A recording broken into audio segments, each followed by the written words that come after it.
Welcome everyone to another Q&A, our monthly Q&A for our patrons.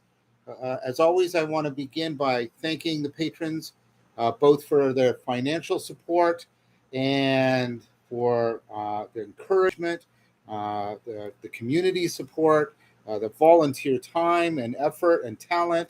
Um, Even providing an area which we can try out practices together and give me feedback.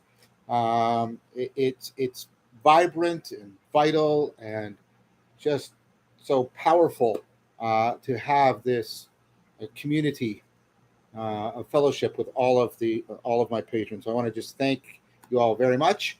And what we'll do is we're going to go into the questions that have been sent in already. We'll do that for about 45 minutes, and then we will switch to the questions that have been done on the chat.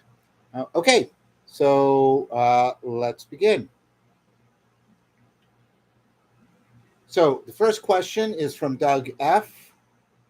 Hi, John. I've recently heard you discuss with Chloe Valdry and a while back with Robert Breedlove how you conceptualize freedom. I found your position on this insightful and interesting. Your expression of how having infinite choices would be confusing and possibly filled with horror, not free. How if one were to embody the virtue Sophrosun, then in a sense their actions are dictated by the good. How in the Republic Socrates said we should be a slave to the rational part of our soul. Please correct me if I'm misrepresenting you or missing key points. I think that's very good right now. So let's keep going with the question from Doug. There's one aspect you didn't seem to mention in those previous discussions, and it seems to me to be important. So this is my question.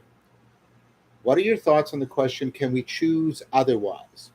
And could your choices be perfectly predicted by another being? Do you find these questions to be of philosophical import? Thank you very much for everything else you do. Do you think it possible that a widespread, perhaps subconscious belief of determinism could be contributing to the meaning crisis? Well, that last question is a little bit different one. I'm going to answer the first one first. So my philosophical position on this, independent from it overlaps with my concern for reformulating how we think of freedom, is the philosophical position that's known as compatibilism. And this idea, I think, was given sort of the best articulation in Spinoza. So let me try and say another way in which trying to reformulate this notion of freedom. If we give up that freedom is our capacity for infinite choice, we give up the idea that freedom represents a creation ex nihilo. That means a creation out of nothing, like God, of our actions. Our actions are just created by some pure power in us. This is the absolute freedom of the will that is not caused in any way, not caused by any interior feature, not caused by any external feature. Now, of course, I think this notion of absolute freedom of the will is incomprehensible. That would be a faculty that was completely unresponsive, unaware, ignorant of itself, the world, you. I mean, it would be the worst possible entity for making a decision. And it's not even clear why you would want to have such a faculty or why you would ever defer to it. So let's put aside that notion of freedom, which I think is often implicit in one reading of could we choose otherwise? Or could our choices be perfectly predicted by another being?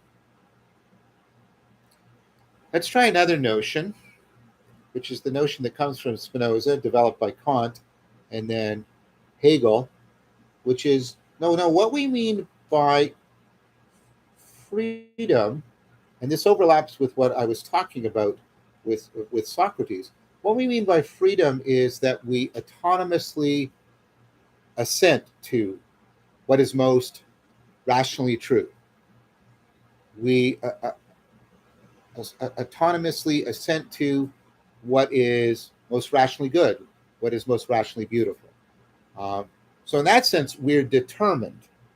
But what do we mean by autonomously? Well, what we mean by that is that the self organizing processes of my cognition and my consciousness are the most causally relevant for explaining the behavior in question. So now I need to introduce another distinction between causation, which has to do with perfect prediction, and can we choose otherwise perhaps, and causal relevance. So what's the difference? You can't actually give the full causal account of anything. What? What do you mean? What caused the sinking of the Titanic?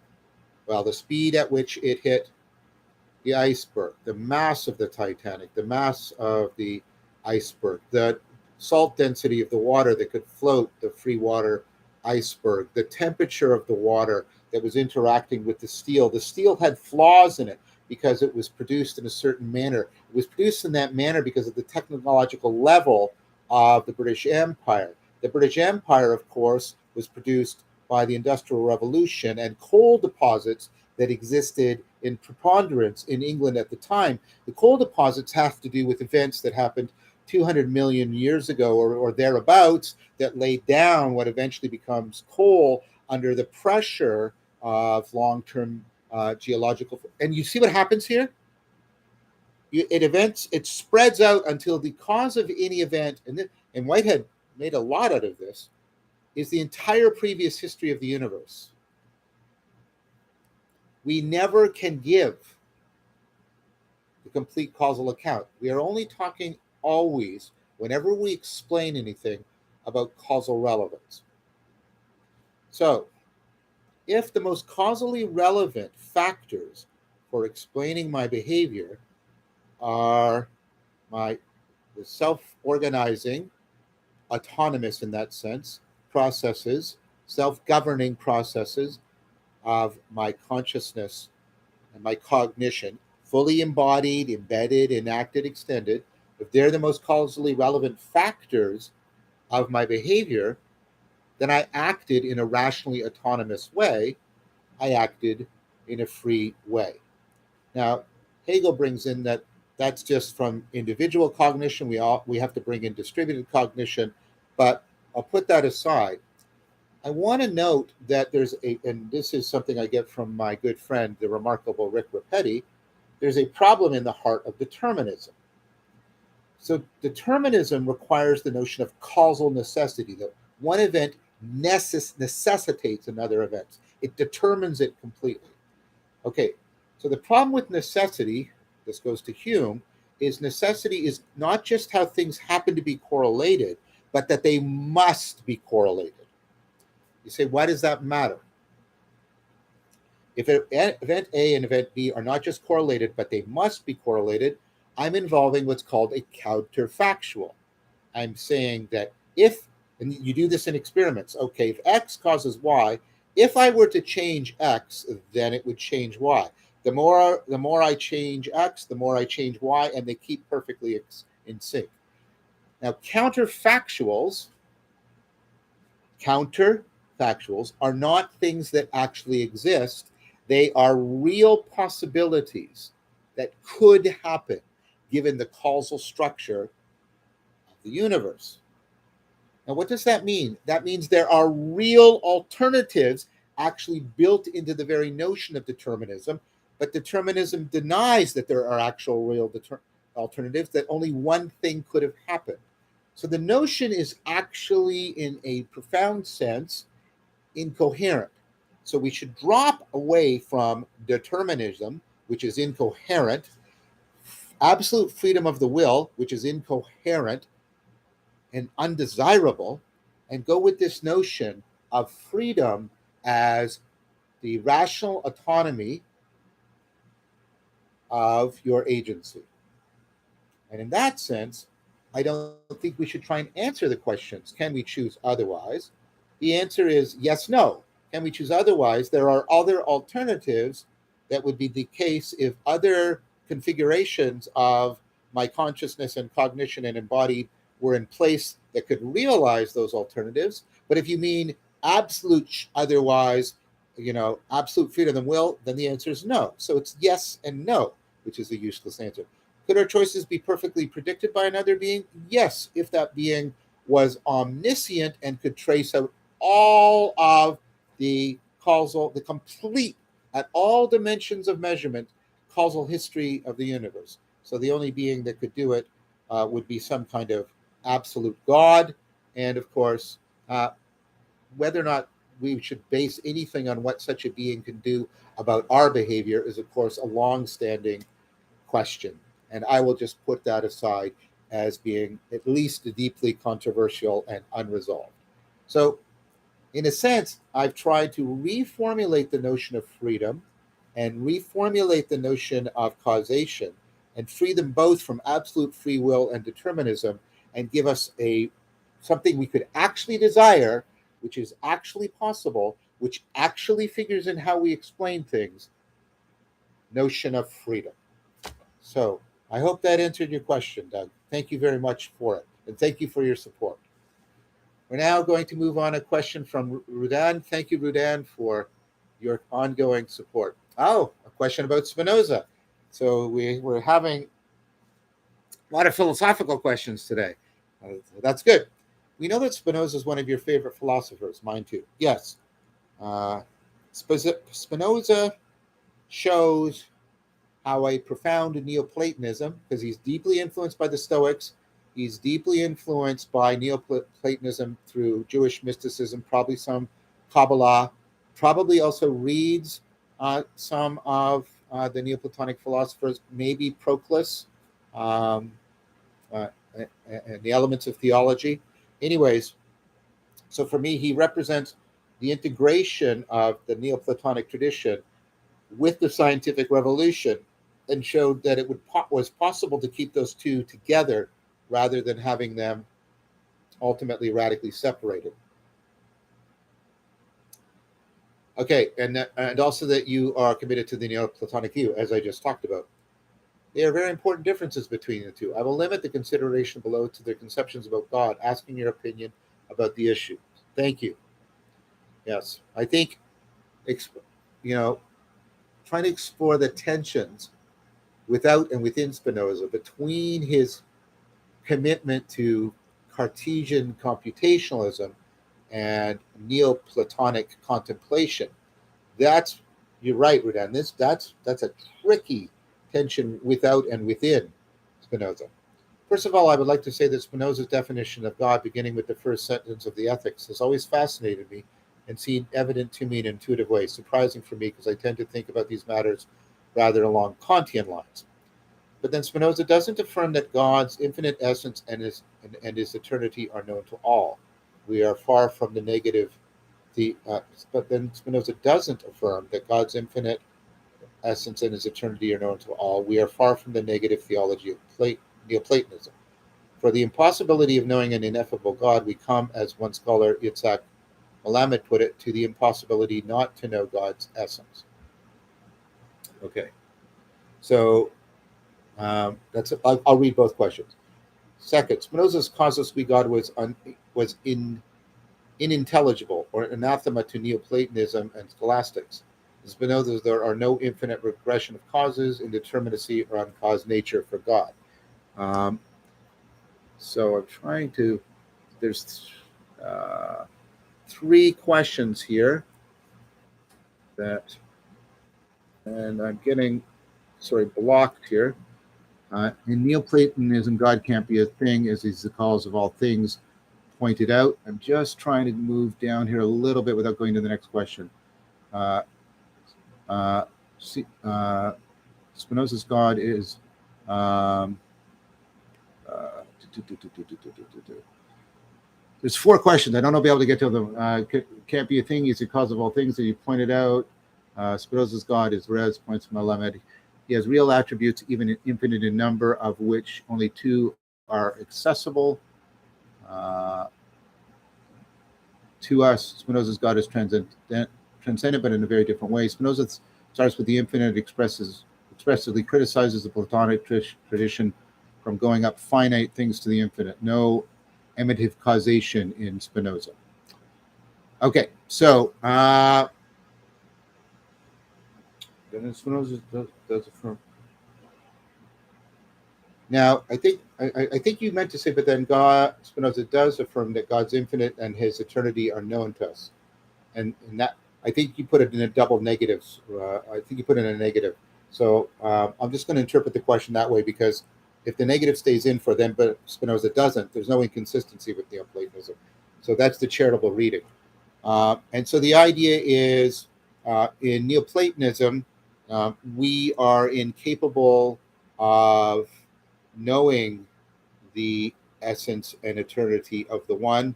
Well, to put it bluntly, there's a profound sense in which the one has no essence, and even in a sense isn't eternal, because the one is the source of essence.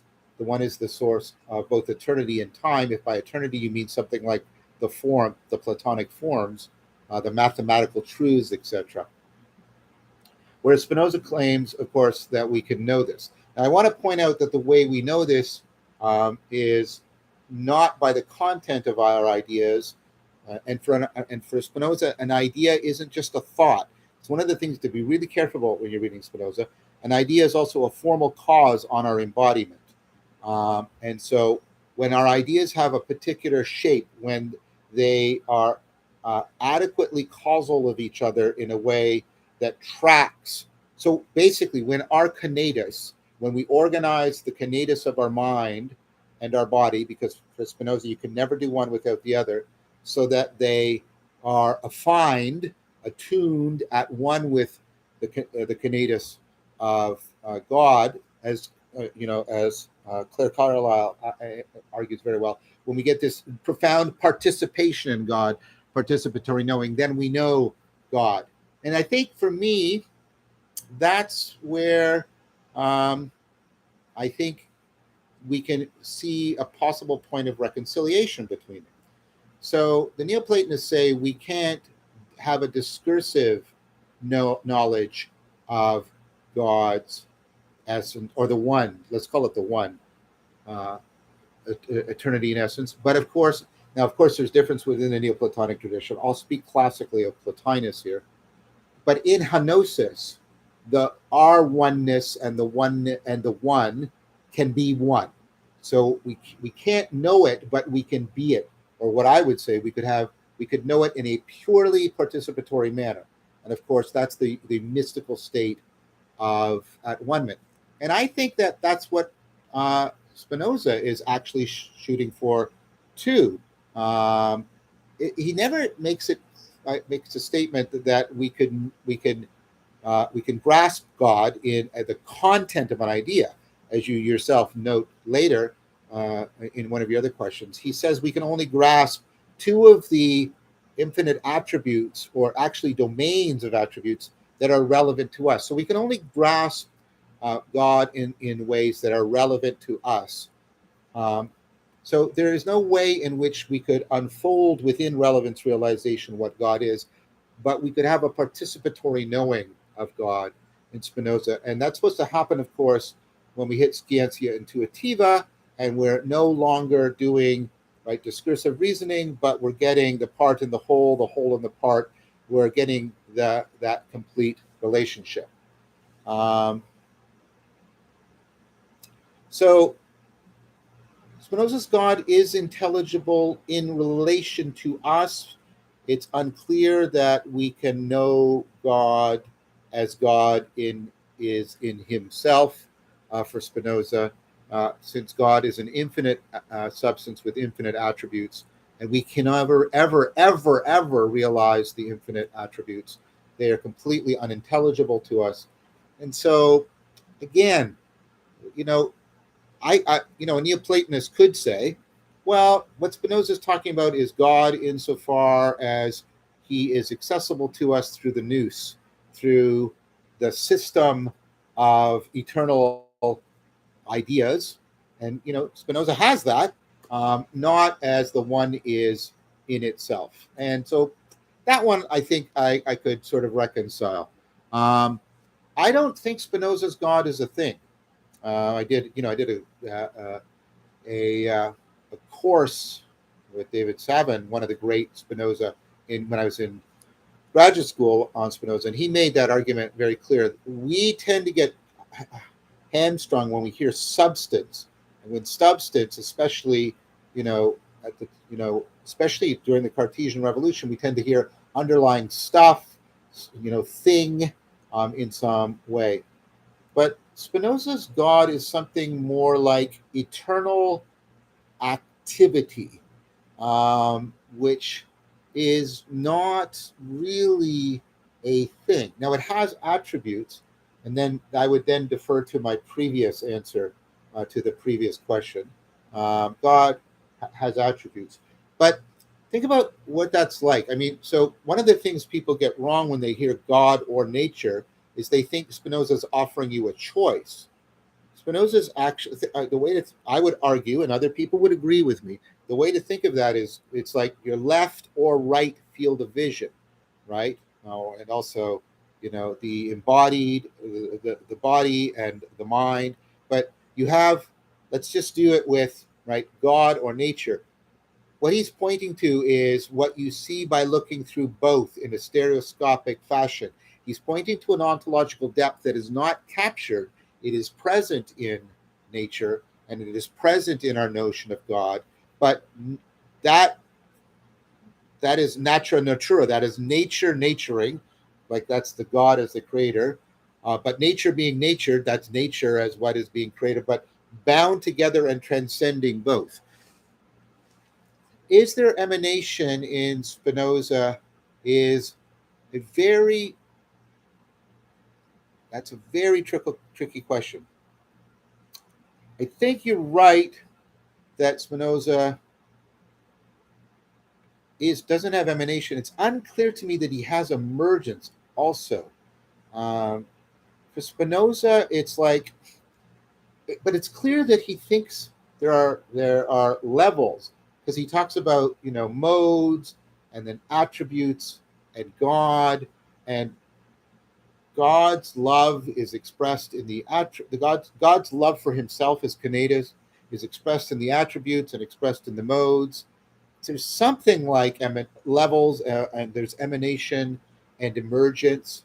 Uh, I have to admit, I think I would need to stretch Spinoza a bit on that point, but he does have levels, and they are related in some way, but he doesn't really get into the nuts and bolts of emergence and emanation. I think you could integrate Neoplatonism with Spinoza along those lines. And then I'll take a look at your fourth question. Yes. Now, unfortunately, I think about Spinoza starts with the infinite and express. So there, I would say that Spinoza is ignorant and of the later Neoplatonic tradition, in which it's foreshadowed strongly in Erigena, and it comes to explicit elucidation in Nicholas of Cusa, Christian Neoplatonist, very Neoplatonic, who basically you can see precursors of this in Proclus. You can see something really interesting about it happening in Erigena, but it comes to the fore in Nicholas of Cusa, which is the positive infinite. You're right. Classical Neoplatonism, like Plotinus, sees the infinite as chaotic, as lacking in intelligibility, but Nicholas of Cusa reveals or discloses the positive infinite squarely within the Neoplatonic tradition, the Christian Neoplatonic tradition. So Spinoza's criticism only lands against sort of earlier, more classical Neoplatonism. It doesn't land at some of the later Christian Neoplatonists, who I think actually get Neoplatonism better or right than the pagan Neoplatonists. So I tried my best. Of course, each one of these could have had much larger answers, and the integration, I tried to sort of flow between them as much as I could. Anyways, I want to now thank you for your question and move on to the next question by Jane. So thank you very much. Okay, so Jane S., thank you very much for your question and your support. First of all, thank you for all the material you have made available online. I'm regularly bathing my brain and your teaching, and it's been hugely enriching for me personally and professionally. In my profession, well, thank you for saying that. I say this every time, and I mean it. It's encouraging, it's helpful, it's motivating, it's sustaining to get that kind of feedback, and I'm very appreciative of it. Like every time, I'm appreciative of it. In my professional pursuits, I am very focused on developing frameworks, decision support methods, and modes of working which orient business towards the good. Good for you. As commentators have espoused, with the take up of generative AI, there will be rapid acceleration in whatever decisions businesses are uh, making. I'm not getting, Madeline, I'm not getting quite all of the question on the screen. Maybe I can move it over a bit. Uh, okay, maybe that's it.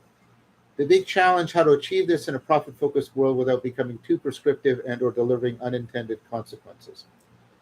I've picked up from several of your talks that on a general basis, you are not a supporter of regulation.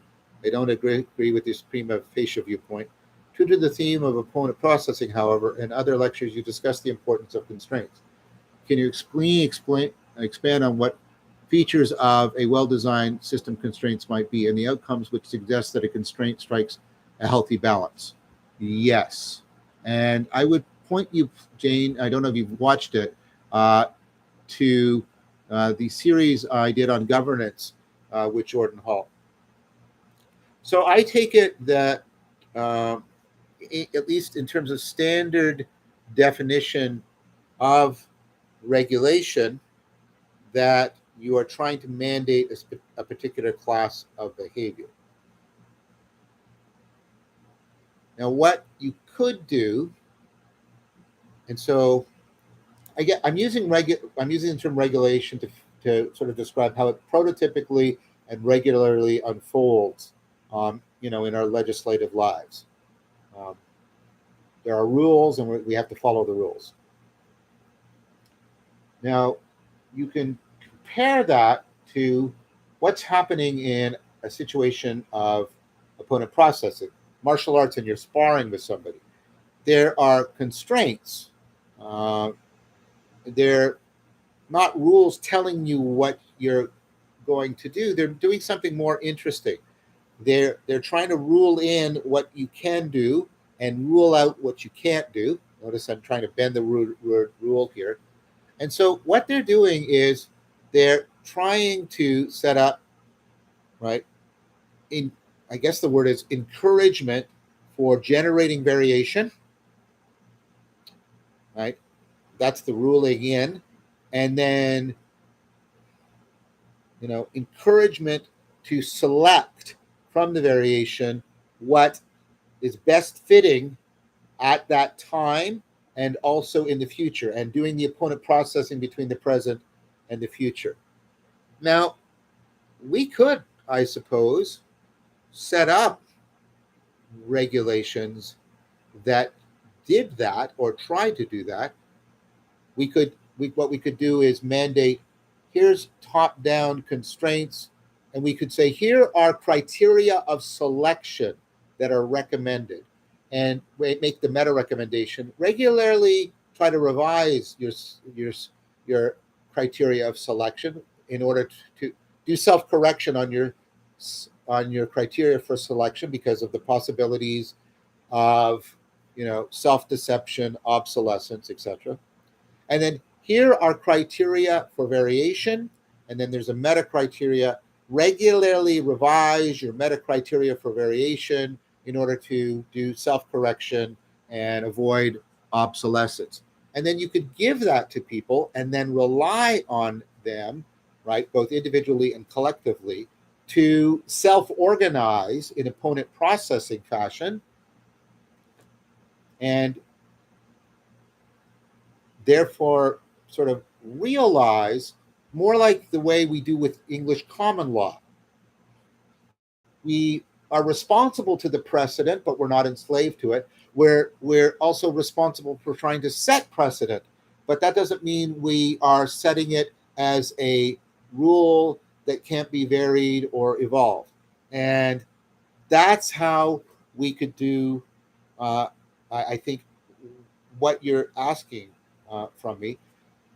And like, I think if we changed legislation to virtual engineering, because you have the virtual governor and the virtual generator, the top-down constraints criteria, the bottom-up constraints criteria, and the virtual engine of their opponent processing, and the self-organization being how human beings come together within their own cognition and between each other.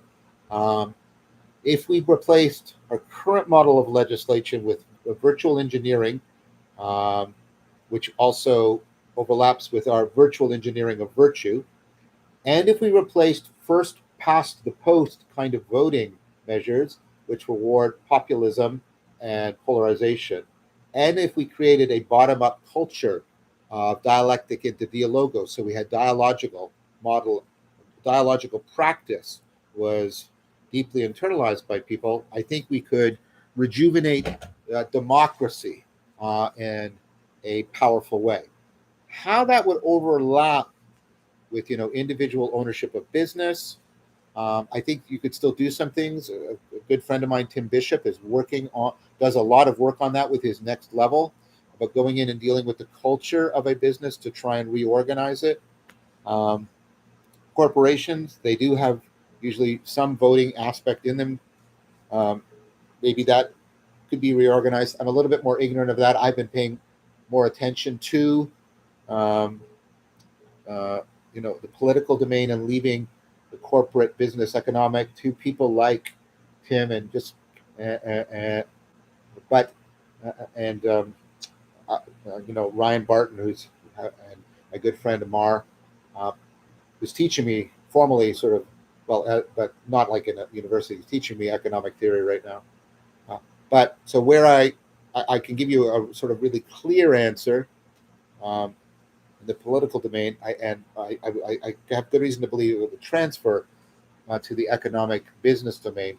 That I'm not as clear on, but I hope that's a helpful answer to you, Jane. Thank you very much for your question. The next question is from Peter Roskvitz. Hi, Peter. Good to see you again. Thank you for your question and support. Hi, John. Does relevance realization entail moral realism or bridge the Izot gap? And what is an example of a non elliptical moral claim? I've been perplexed with morality for many months, and I'm hoping that you could help. I've heard you say that there are no value free facts, and there are no fact free values, by the way, also, and that most moral arguments are only elliptical, and that the Izot fallacy is its undermined. Thank you for your help and your work. So let's just do the elliptical thing, and here I owe a lot to Casebeer, Natural Ethical Facts, to Putnam on the fact value distinction. So moral claims are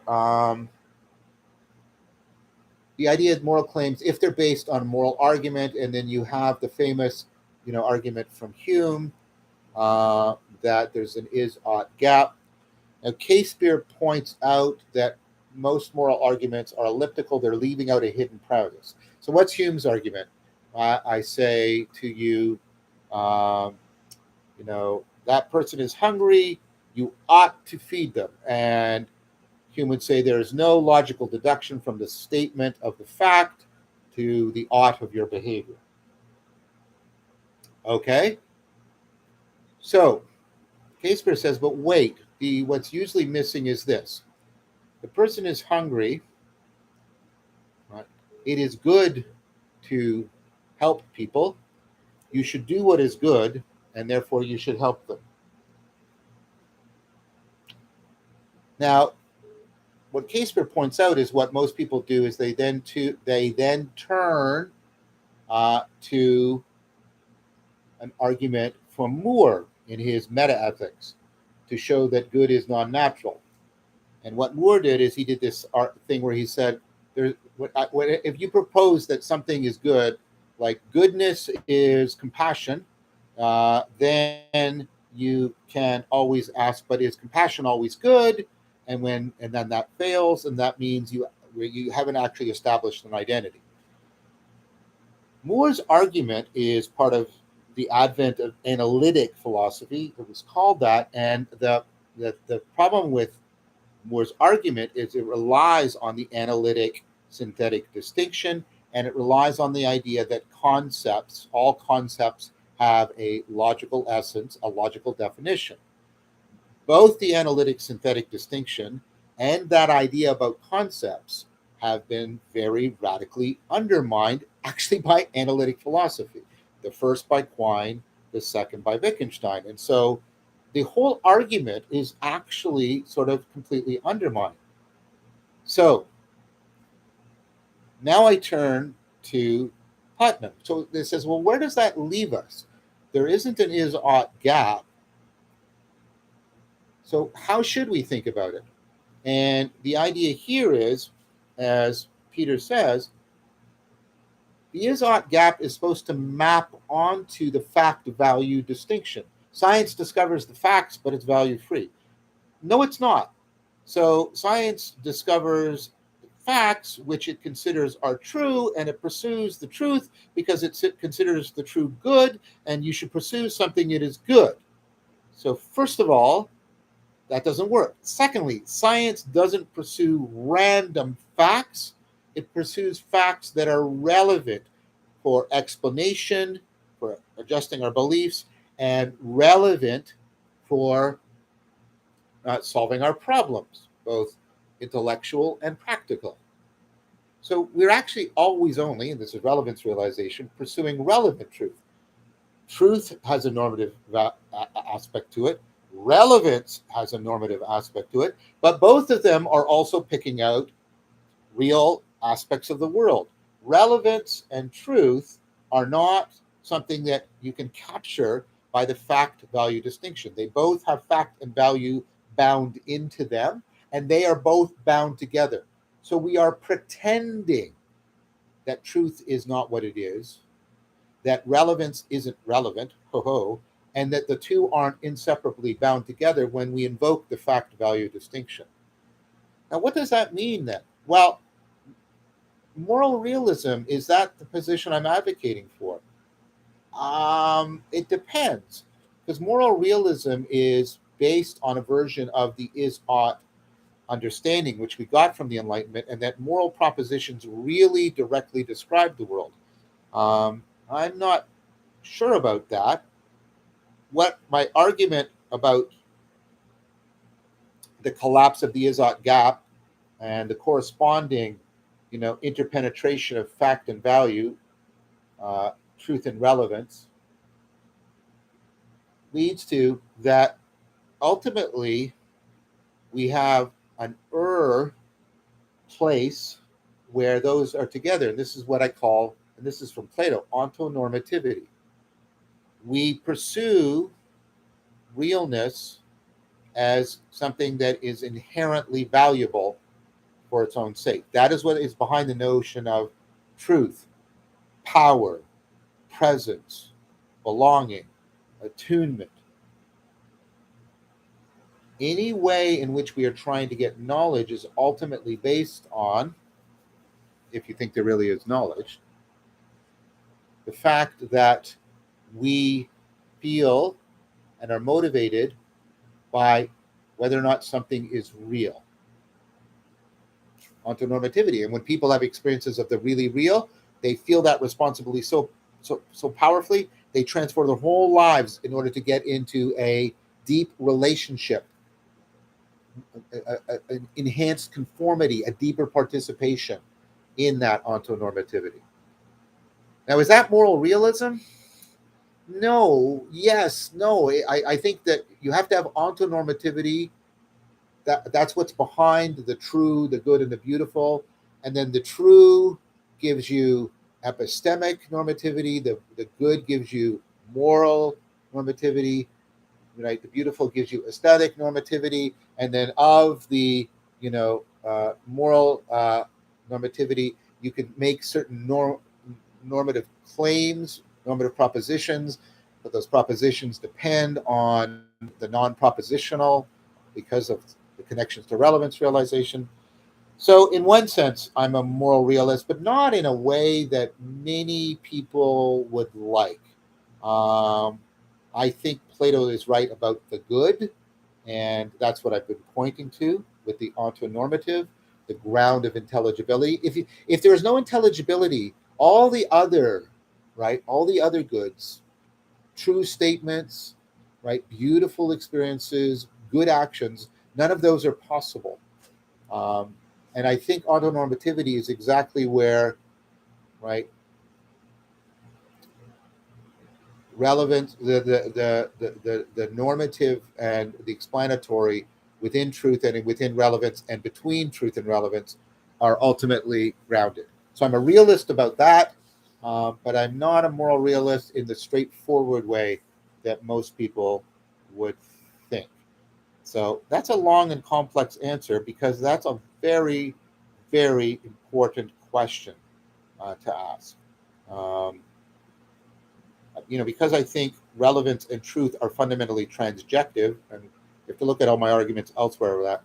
I think when we're talking about moral normativity, we're ultimately talking about something fundamentally transjective, and moral realism, I think, is still caught within there is only subjectivity and objectivity. So I've said it a couple of different ways, Peter. I think three at least. Hopefully they're convergent and coherent with each other. And I now want to pass on to a question from Rachel Hayden, and it's always great to get a question from Rachel. Rachel is a person whom I admire for her courage and authenticity. And so Rachel asks, hi, in my work with early psychosis, I've noticed some people seem overwhelmed by combinatorial explosion. Yes. And find themselves suspicious of every course of action. Yes. As well as deeply regretful of every action they do take. Any advice for helping them with this? I've noticed that getting them to help me in various ways, like showing me around parks, can sometimes help them overcome this temporarily. Yes. Well, thank you. Yes. So first of all, embodied navigation and orientation. Practice that a lot. Can you get them to doing some martial arts? Can you get them to doing something with you in pairs? The more you bootstrap that up, the more they will get that. They will be able to exact that ability to orient and navigate. Secondly, try and strengthen their hyperbolic discounting. Isn't that unusual? Most of the time, we're trying to overcome hyperbolic discounting.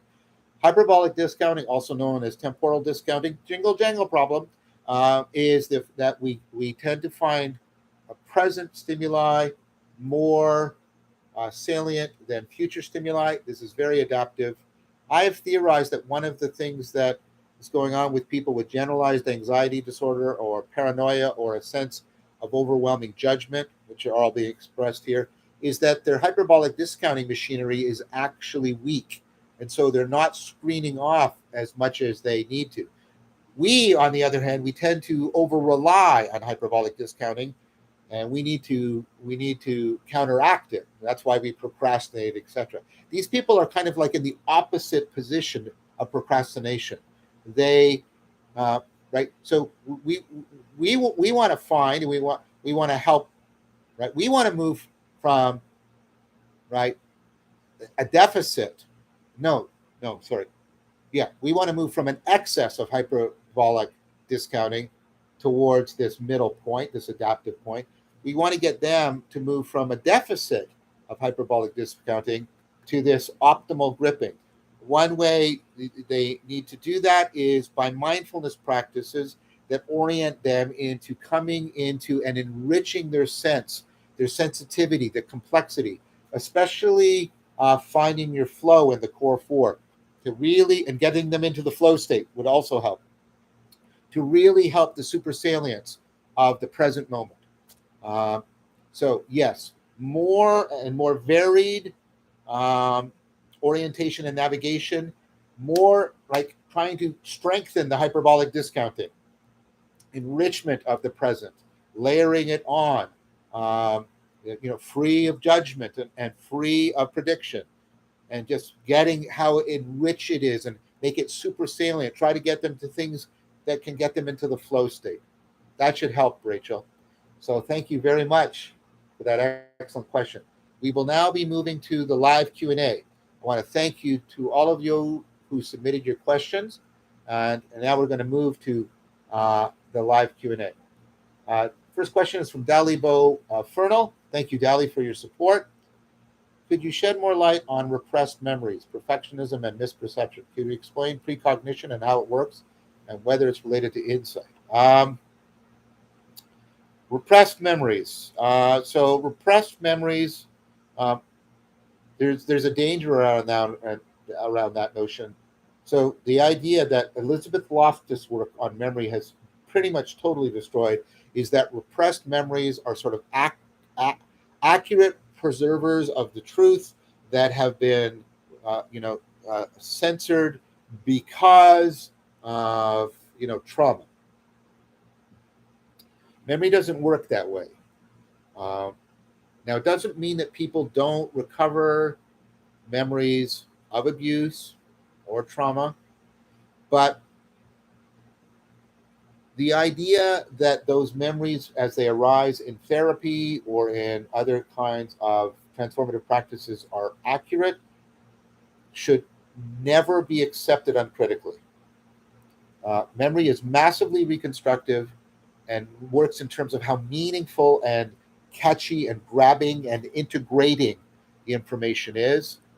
Because memory is not about the past. Your memories are not about giving you an accurate recall of the past. They're about giving you an intelligent prediction, anticipation of the future. So if your memory distorts information from the past in order to open you up to the future, it'll do that. And that's exactly the therapeutic context. You're trying to get better and go into a new future. So you have to. I agree with the courts. If the only evidence for something is something came up in therapy, a repressed memory, no. There has to be independent, physical, corroborating evidence, etc. So we have to be really careful. Now, of course, we do repress information in the sense that of making itself unavailable to ourselves in a self-destructive fashion. This often works in terms of something like aspect disguise.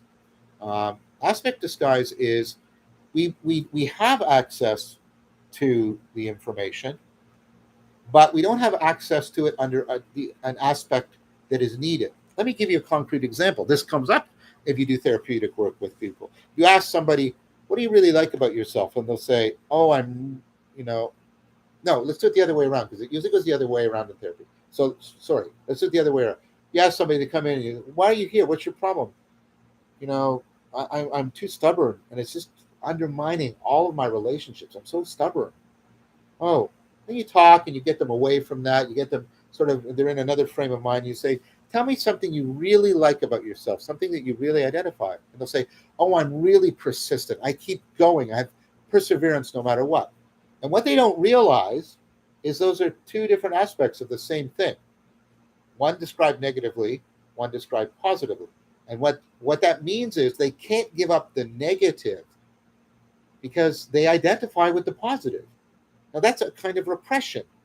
And a lot of what we do is it's not that we can't get access to the information. Now, sometimes the only access we get is the emotional affect associated with it, like in post traumatic stress disorder, and that can really block us.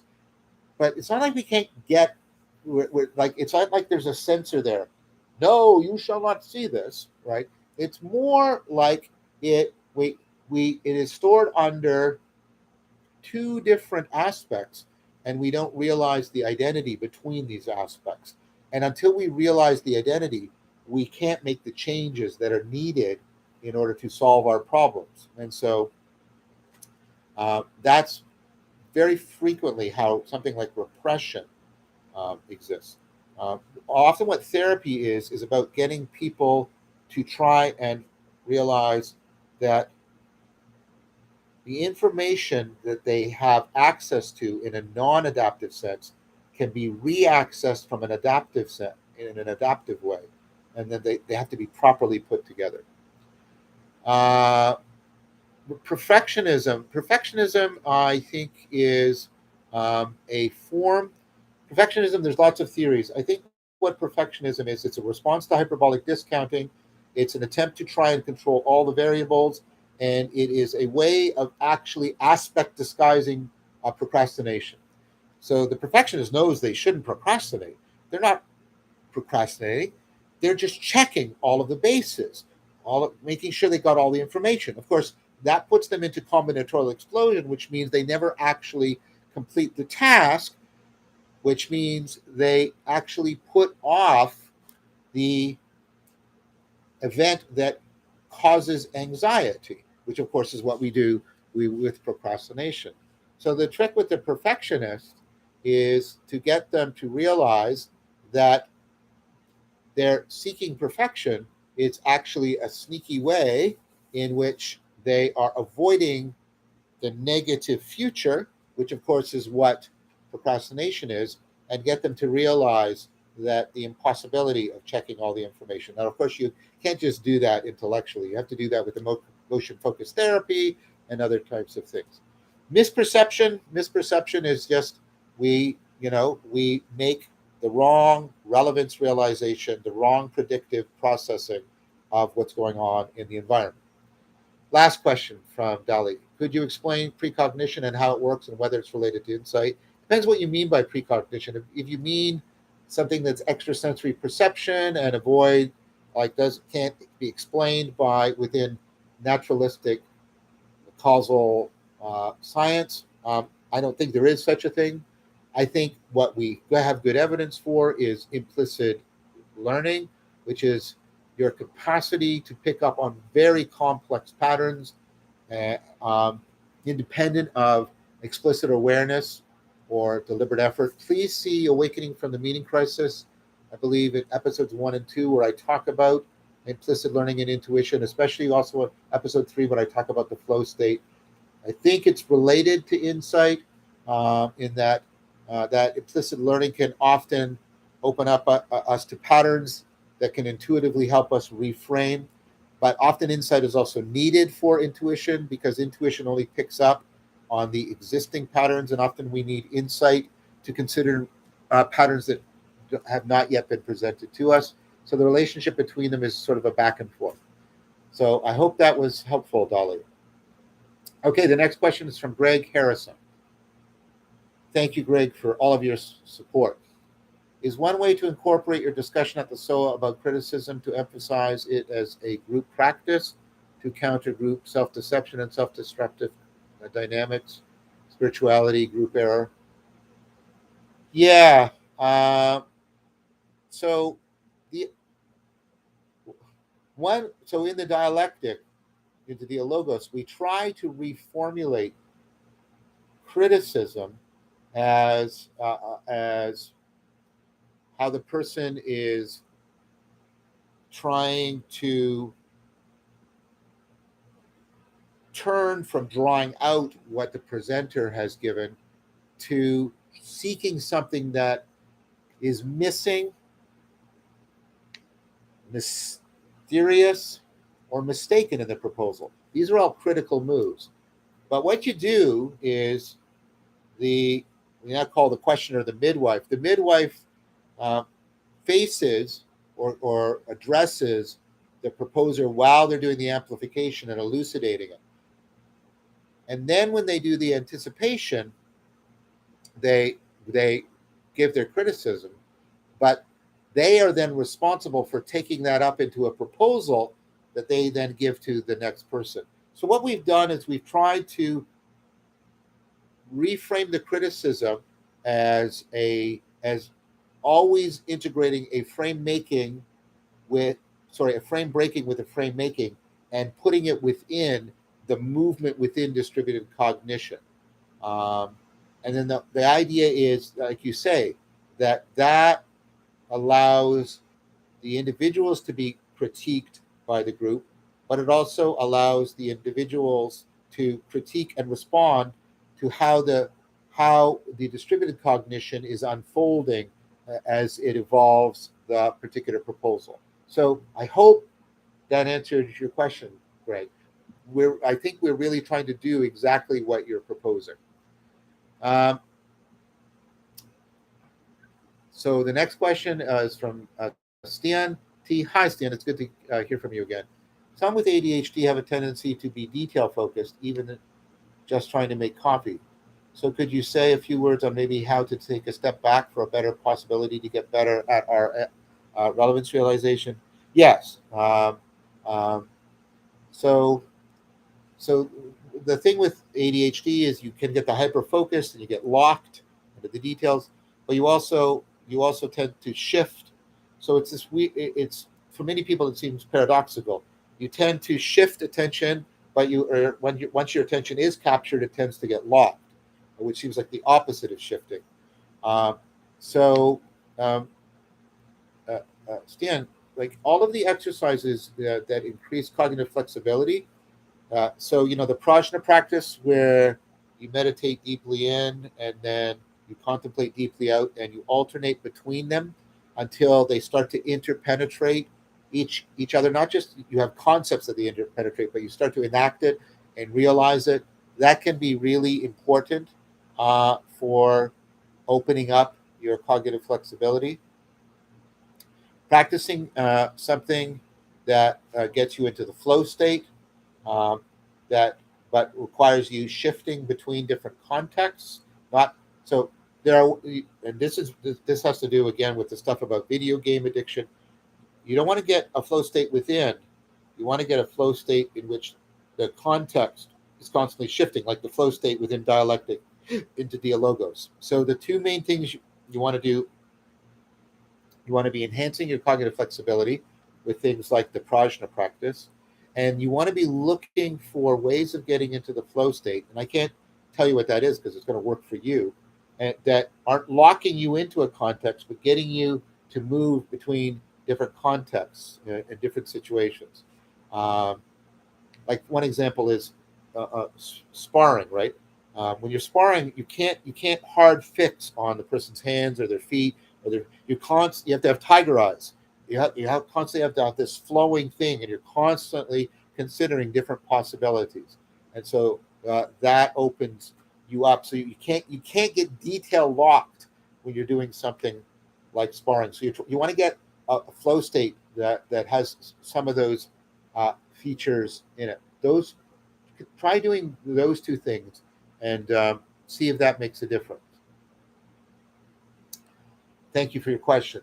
Here's our last question from Arian, the non-gamer. Thank you so much for your support and your question. Music seems to be intelligible in different ways. Thoughts? Yes, I think music is not intelligible in a propositional fashion. Music is intelligible procedurally. It taps some of our skills, especially some of our meta skills. Um, and it taps our perspectival know. So our meta skills of how to not navigate through complex, shifting environments. It taps into our perspectival knowing, our ability to notice and to be oriented. Um, it taps into our participatory knowing. It binds how I'm unfolding with how the world is unfolding. So I get a profound sense of conformity, resonant, at one mint, belonging. It helps with niche construction. That's why we play it when we're watching a movie, so we get niche construction going. So music is intelligible in all these non-propositional ways. It's playing with your skills, your salience, landscaping, and the way yourself is taking shape. The agent arena co-identification relationship. That's why I think music is such a powerful vehicle for the sacred. It gets us out of the propositional, and it really plays. We play music. It really plays with the non-propositional for its own sake. For its own sake. That really discloses sacredness to us because it gets us into the non-propositional, intelligible for its own sake. And we start to become aware of, resonate with, belong to the, the inexhaustible fount of intelligibility itself. That's the experience of sacredness. I want to thank you all for joining me for this Q&A. Our next Q&A is on August 13th. As always, I want to thank you very much for all of your terrific support. And as always, I want to thank Madeline, who's putting this all together and running everything behind the scenes. Thank you, everyone. Take good care.